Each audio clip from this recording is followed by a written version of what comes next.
Assalamualaikum warahmatullahi wabarakatuh. Salam sejahtera untuk kita semua. Perkenalkan, saya Nina Carolina, dosen tetap Prodi Sarjana Farmasi, Fakultas Farmasi Universitas Muhammadiyah Ahmad Dahlan Cirebon. Video ini merupakan bagian pernyataan diri dosen dalam unjuk kerja Tridharma Perguruan Tinggi atau PDD UKT untuk sertifikasi dosen tahun 2026 khususnya bidang pengajaran. Pada kesempatan ini, saya akan menjelaskan salah satu mata kuliah saya, yaitu mata kuliah stabilitas obat. Mata kuliah ini memiliki bobot 2 SKS dan diberikan kepada mahasiswa semester 5. Mata kuliah ini membahas tentang pemantauan perubahan fisik obat, penerapan analisis resiko penyimpanan terhadap mutu khasiat dan keamanan sediaan farmasi, penetapan kondisi penyimpanan sediaan farmasi, analisis resiko penyimpanan terhadap mutu, khasiat dan keamanan sediaan farmasi, pengujian stabilitas bahan sediaan farmasi, dan penetapan cara penyimpanan sediaan farmasi berdasarkan data stabilitas. Mata kuliah ini diselenggarakan sebanyak 16 kali tatap muka dengan rincian 14 kali pertemuan materi dan 2 kali masing-masing pertemuan untuk UTS dan UAS. Adapun bobot penilaian pada mata kuliah ini yaitu terdiri dari kehadiran, tugas, keaktifan, dan kuis, serta UAS dan UTS. Penyampaian pembelajaran untuk capaian pembelajaran lulusan dari mata kuliah ini adalah mahasiswa mampu menerapkan teori, metode, aplikasi, dan teknologi farmasi, dan mampu melaksanakan riset serta mengidentifikasi dan menyelesaikan problem untuk berkontribusi dalam perbaikan ilmu farmasi. Dari CPL ini diturunkan menjadi 4 CPMK, dengan CPMK yang pertama yaitu mahasiswa mampu menerapkan pemantauan perubahan fisik obat, menerapkan analisis risiko penyimpanan terhadap mutu, khasiat, keamanan sediaan farmasi, dan menetapkan kondisi penyimpanan sediaan farmasi berdasarkan dasar hasil stabilitas. Lalu yang kedua, mahasiswa mampu menerapkan penyimpanan produk jadi sesuai hasil uji stabilitas dan mampu menentukan hasil uji stabilitas berdasarkan fisika, kimia, mikrobiologi, terapi, toksikologi sebagai parameter untuk studi reformulasi. Dan CPMK yang ketiga yaitu mahasiswa mampu mengidentifikasi serta menyelesaikan penyusunan produk prosedur uji stabilitas sediaan sesuai dengan karakteristik bahan dan ketentuan regulasi. Dan yang terakhir yaitu mahasiswa mampu mengidentifikasi lalu menyelesaikan aplikasi penetapan kondisi penyimpanan sediaan farmasi berdasarkan data hasil uji stabilitas. Pada video pembelajaran ini kita akan berfokus pada pengujian stabilitas sediaan farmasi, dan adapun referensi yang digunakan adalah buku paket stabilitas obat serta integrasi jurnal penelitian saya yang terkait dengan formulasi dan stabilitas sediaan farmasi bahan alam. Proses belajar mengajar melibatkan komunikasi dua arah meliputi diskusi kelas, tanya jawab, recall knowledge, dan pemanfaatan digital seperti scan QR code di kelas. Adapun terkait asesmen yang saya gunakan yaitu asesmen formatif berupa pre-test ataupun post-test untuk evaluasi proses serta tugas. UTS dan UAS saya gunakan untuk asesmen sumatif.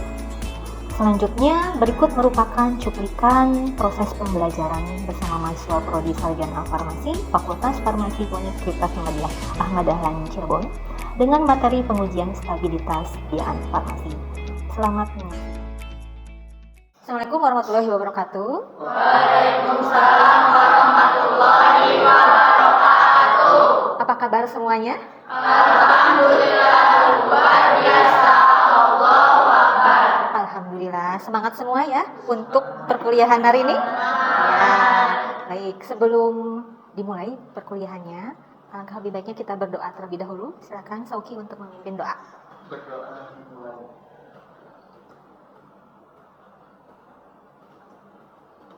selesai.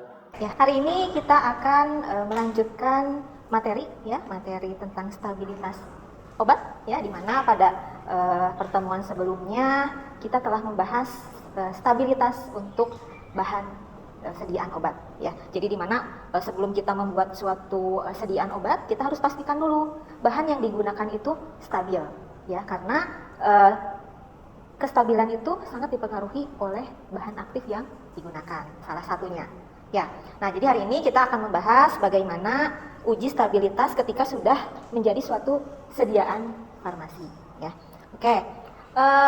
Sebelumnya untuk stabilitas obat sendiri bisa didefinisikan sebagai produk ya, kemampuan suatu produk untuk mempertahankan sifat, karakteristiknya ya, mulai dari mikrobiologi, toksikologi, terapi, di mana tujuannya itu untuk meningkatkan mutu dari sediaan tersebut ya.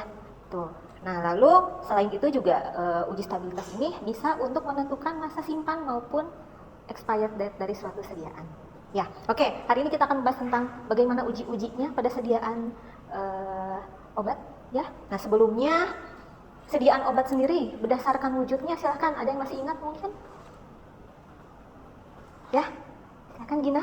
Ada untuk wujud fisiknya ada kadar, kemudian Ya, ada tablet, betul. sama suppositoria. Ya, lalu apa lagi? Kedua ada setengah padat, contohnya itu ada salep, krim, sama gel. Ya, apa lagi? Yang ketiga ada cair, cair itu contohnya ada sirup, suspensi, sama obat tetesan. Itu lalu yang keempat ada gas, contohnya ada inhaler sama aerosol. Ya, betul ya.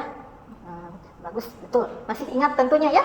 Oke, nah jadi dari sediaan obat sendiri dari berdasarkan wujud fisiknya itu ada tadi ya, ada yang solid, liquid, semi solid ya, maupun dia bersifat gas ya. Nah, kali ini kita akan membahas satu sediaan yang memang krusial ya.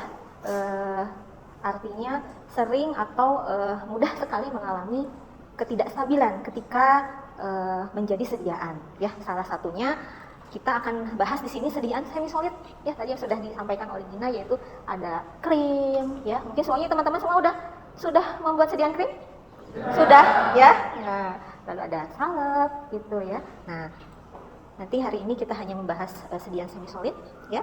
Nah, di mana untuk keunggulan semi solid sendiri kira-kira apa nih, ada yang tahu? Keunggulannya itu mudah penggunaan, Betul. kemampuan menghantarkan obat masuk ke sampai target, mengurangi efek samping sistemik, serta meningkatkan kenyamanan dan kepatuhan pasien. Ya, itu ya keunggulannya ya. Jadi contoh misal nih, krim tadi ya, itu kan bisa diaplikasikan melalui kulit ya.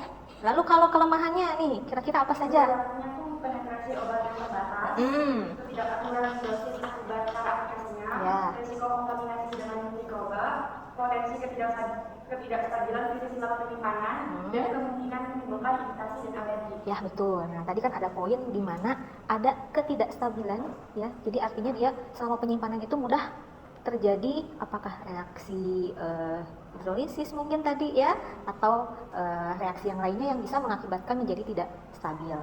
Tuh ya. Oke, sehingga kita di sini akan membahas bagaimana uji-uji untuk khususnya untuk sediaan semi solid ya. Nah, jadi tadi ya masalah yang intinya itu tadi dari stabilitas fisika, kimia ya. Artinya dia beresiko memisah ya. Nah, mungkin teman-teman pernah membuat krim di awal ya, di awal pada saat baru membuat itu sudah memisah, pernah tidak? Pernah. Itu kira-kira faktor apa? Ingat ya, pada saat faktor pembuatan ya, atau intinya karena semi solid itu ada apa? Dua fase yang harus tercampur ya. Jadi ini salah satunya ya. Jadi biasanya dia terjadi creaming ya. Nah, pemisahan fase. Lalu untuk yang memang dia mengandung banyak air, dia mudah menguap ya, penguapan air sehingga konsistensinya akan berubah ya. Nah, lalu juga ini mengalami oksidasi dan hidrolisis selama penyimpanan ya, sehingga ini merupakan masalah yang sering ditemukan pada sediaan semi solid ya.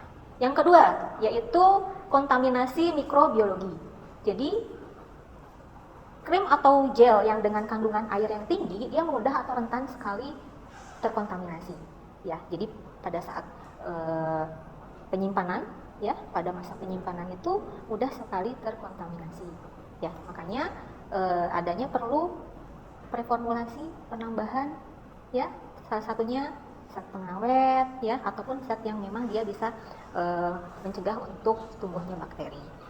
Lalu selain itu juga kontaminasi dari wadah ya. Nih kalau teman-teman pakai krim, itu kan dibuka lalu dicolek ya. itu ya. Nah, lalu ditutup lagi. Nah, itu kan akan mengakibatkan mudah terkontaminasi salah satunya. Jadi digunakanlah wadah kemasan yang memang ya tadi selama penyimpanan itu kedap udara ya, lalu pada saat pemakaian juga itu kan akan mempengaruhi ya. Nah, lalu tadi ya, pengemasan dan penyimpanan ini memerlukan wadah khusus ya, karena tadi ya udara sendiri itu merupakan penyumbang terjadinya apa? Reaksi. Salah satunya kalau yang sering terjadi itu reaksi apa? Oksidasi. Gitu. Ya, salah satunya. Lalu juga suhu juga ya. Suhu juga dia sangat berpengaruh ya terhadap stabilitas. Jadi salah satunya ketika sediaan krim kalian disimpan di suhu panas ya, dia akan mudah mencair. Kalau terlalu dingin akan tuh ya. Nah, lalu bagaimana parameter ujinya dari permasalahan-permasalahan tadi yang kita temukan di sediaan semi solid ya. Lalu kita lakukan uji stabilitas ya, salah satunya yang harus kita uji yang pertama yaitu organoleptik. Jadi dari fisiknya terlebih dahulu. Jadi pada saat kalian selesai membuat suatu sediaan, kalian harus menguji ya fisiknya dulu ya, dari organoleptik, warnanya ya, baunya ya, teksturnya gitu ya. Lalu yang kedua homogenitasnya ini yaitu artinya untuk memastikan distribusi zat aktif ataupun eksipien dari sediaan ya. Nah, ini jadi kita memastikan bahwa sediaan atau zat aktifnya itu tercampur dengan merata dengan uji homogenitas ya. Yang selanjutnya yaitu pH. Nah, pH ini wajib diuji ya, karena pH ini salah satunya tadi kan sudah disebutkan ya, diaplikasikan kemana? Ke kulit ya. Nah, sehingga sediaan yang kita gunakan pH-nya harus sesuai dengan pH kulit ya. Selain itu juga pengaruh terhadap stabilitas apa? Yaitu tadi ketika pH-nya terlalu asam, maka dia akan mempengaruhi viskositas. Jadi akan mempengaruhi tekstur. Gitu ya. Jadi harus dipastikan pH-nya itu sesuai dengan standar yang telah ditetapkan ya. Nah, lalu viskositas juga perlu ya tadi, karena viskositas ini akan mempengaruhi konsistensi dari sediaan yang kita gunakan ya. Lalu selain itu juga daya sebar. Nah, daya sebar ini tentu nanti akan berpengaruh terhadap kenyamanan pada saat diaplikasikan. Ya, kalau misalkan pengujian daya sebarnya itu kurang bagus atau misalnya selama penyimpanan itu menjadi berubah ya hasil pengujian daya sebarnya, maka otomatis konsistensi dari sediaan semi solidnya juga berubah ya. Ya, jadi suka diaplikasikan yang dari asalnya krim ya, dia menjadi encer misalnya, itu akan jadi tidak bagus ya konsistensinya. Lalu daya lekat ini tentu berkaitan nanti dengan efektivitas pelepasan obat. Gitu. Jadi perlu diuji juga ya daya lekatnya selama pengujian itu harus memenuhi standar ya. Lalu pemisahan fase tadi ya, yaitu salah satunya creaming. Jadi terjadi dua fase ya, di mana fase air dan fase minyaknya itu dia tidak mampu bercampur dengan sempurna sehingga hasil dari sediaannya tidak maksimal atau tidak bagus ya.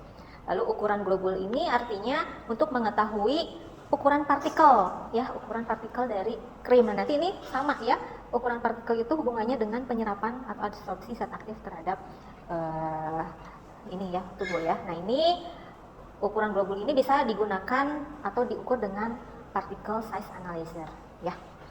Lalu kadar zat aktif, nah ini juga ya, kadar zat aktif suatu sediaan ini perlu diuji juga ya, karena salah satu yang mempengaruhi terhadap efektivitas dari sediaan ya.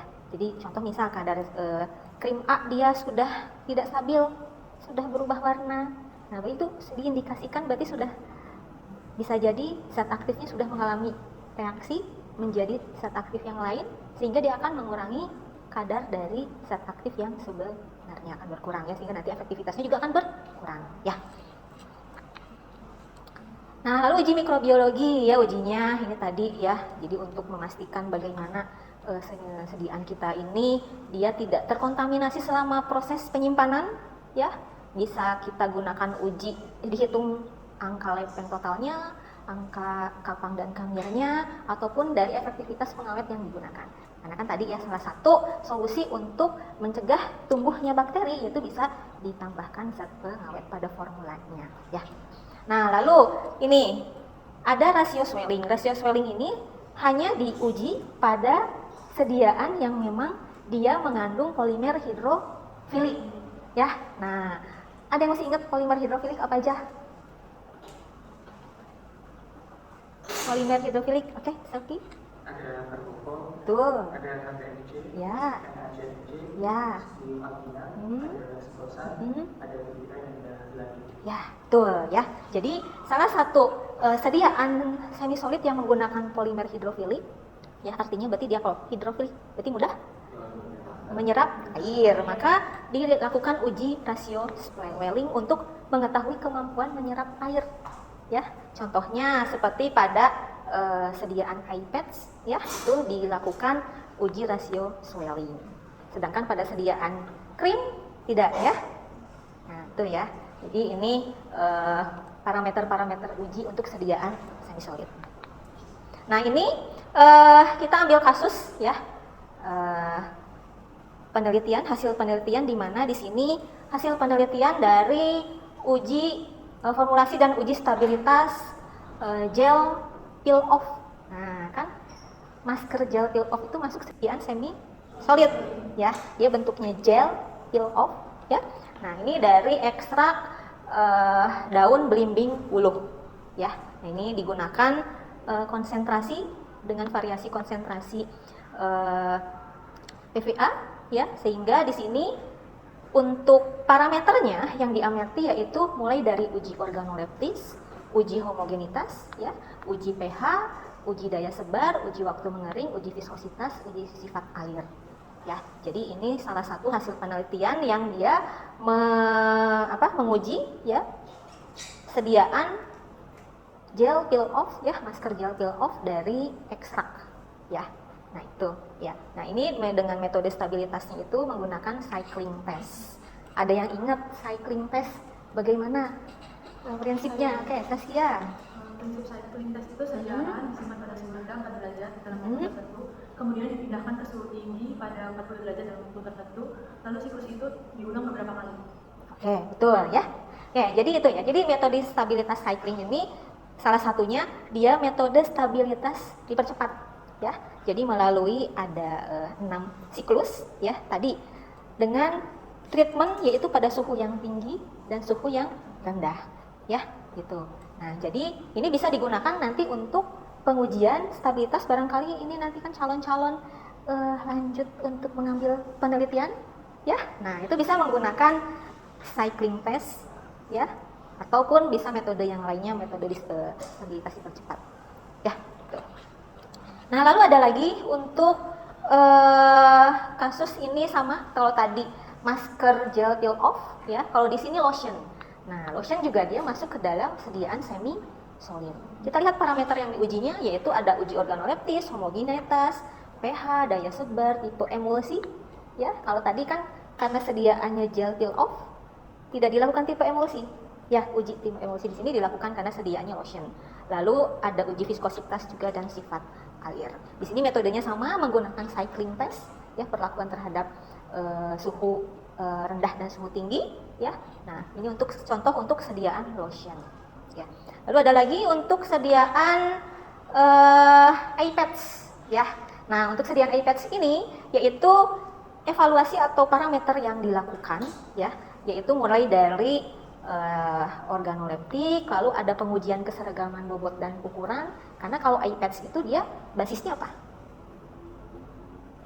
Gel tapi agak padat ya. Nah, tapi masih masuk ke dalam kategori semi solid. Lalu ada pH. Nah, di sini kita melakukan uji rasio swelling karena tadi polimer yang digunakannya itu berbeda dengan sediaan lotion ya. Lalu ada pengujian ketahanan lipat dan kandungan zat aktif. Ya, nah ini merupakan parameter-parameter, contoh-contoh parameter yang digunakan pada sediaan-sediaan semi solid. Yang tadi ada sediaan masker gel peel off, ada lotion, ada ini iPads, ya. Tuh. Nah, oke. Untuk contohnya sudah Ini ya sudah teman-teman sudah tadi garis besarnya perbedaan antara beberapa sediaan, walaupun masuk ke dalam include sediaan semi solid, tetapi parameter yang diuji itu tentu disesuaikan dengan sediaannya, ya. Ini. Nah, lalu selain itu juga sebelum kita melakukan uji stabilitas itu harus dipastikan dulu, ya.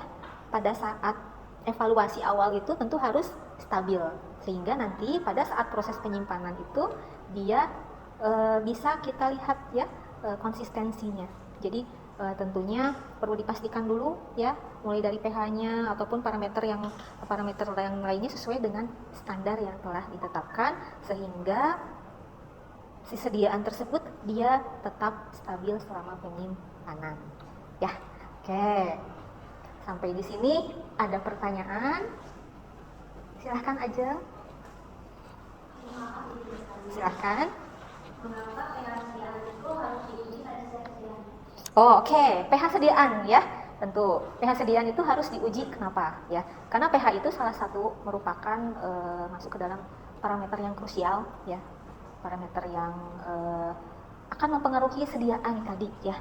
Jadi mulai dari viskositas ya, tentu dipengaruhi oleh pH. Lalu tadi salah satunya bisa mengiritasi ya. Jadi harus masuk ke dalam standar pH yang sudah ditetapkan ya. Oke, itu ya. Jadi pH ini tentu harus diuji ya. Jadi hampir setiap sediaan semi solid, walaupun itu sediaan lotion, sediaan apalagi tadi yang sudah contohnya pads, lalu sediaan masker gel peel off ya, itu semuanya parameternya ada pH ya. Nah, itu karena merupakan parameter yang krusial ya. Oke, silakan, ada lagi yang bertanya? Oke, Saskia. Oh ya, maaf, Amel ya. Itu ingin bertanya, mengapa sediaan krim yang mengandung vitamin C harus berubah menjadi warna kecoklatan atau browning selama penyimpanan? Oke, ya, jadi mungkin ini teman-teman apalagi yang perempuan nih sering menggunakan sediaan krim vitamin C. Ya, itu. Jadi vitamin C itu merupakan apa? Gunanya untuk antioksidan.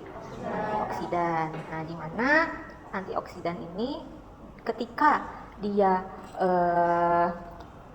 terpapar ya, artinya mudah mengalami reaksi oksidasi ya, reaksi oksidasi. Nah, sehingga tadi mempengaruhi warna ya. Jadi ada reaksi ya, degradasi ya, sehingga tadi menjadi kuning. Nah, berarti itu kan salah satu indikator dia terjadi reaksi ya, degradasi vitamin C menjadi senyawa lain yang memang nanti akan mempengaruhi kadar dari vitamin C-nya.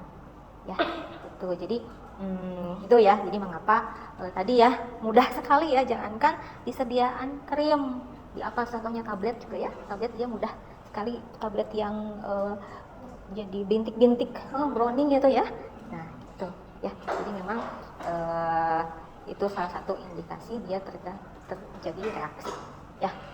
Oke, ada lagi yang ditanyakan? Cukup? Oke, cukup ya. Oke, sebelum diakhiri kita refleksi terlebih dahulu ya. Jadi untuk apakah